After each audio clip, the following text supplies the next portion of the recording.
নমস্কার বন্ধুরা, কেমন আছেন সবাই? আজ দেখুন সুমন্ত সন্ধ্যাবেলা অফিস থেকে আসার সময় কিন্তু গাছ থেকে পেড়ে একদম টাটকা টাটকা জাম নিয়ে এসছে। তো সেই জামকেই কিন্তু মাখা করব, কারণ অলরেডি এখন রাত প্রায় 9টা বাজতে যায়। কাঁচা লঙ্কা নুন দিয়ে মেখে তারপর খাবো, অল্প কিছুই খাবো, বাকি কিন্তু পরে আমরা কালকে খাবো। তো তার জন্য সেটাই আপনাদেরকে দেখালাম, জাম মাখা একদম নরম নরম পাকা পাকা তুলতুলে কতটা টেস্টি। যাই হোক, আজকের ভিডিওটা শুধুমাত্র এই জাম মাখা খাওয়ারই ভিডিও, তো অল্প করে ভিডিও। আর দেখুন আপনাদেরকে যেটা বললাম, প্রায় রাত 9টা বাজতে যায়, 8টা 45 বাজছে। আর সুমন্ত কিন্তু বাড়িতে কথা বলছিল, বৃষ্টি হচ্ছিল সেটাই বলছিল। তো ওই বললো গোটা কতক মাখাও, তারপরে বাকিটা পরে খাবো, কারণ আজকে এরপরে ভাত খেতে হবে। একটা জাম অলরেডি বাটি থেকে পড়েও গেছে। আর এদিকে আমি জামটা মাখাচ্ছি, কিছু অল্প কিছু খান দশেক জামই মাখাচ্ছি। আর জাম মাখে কিন্তু এখানে পুরো রেডি হয়ে গেছে। এরপর সুমন্ত খাচ্ছে, তো সুমন্তকে দেবো, খাবে, আমরা দুজনেই খাবো তার মানে।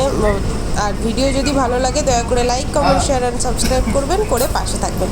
দেখা হচ্ছে আবার পরের ভিডিওতে। নমস্কার।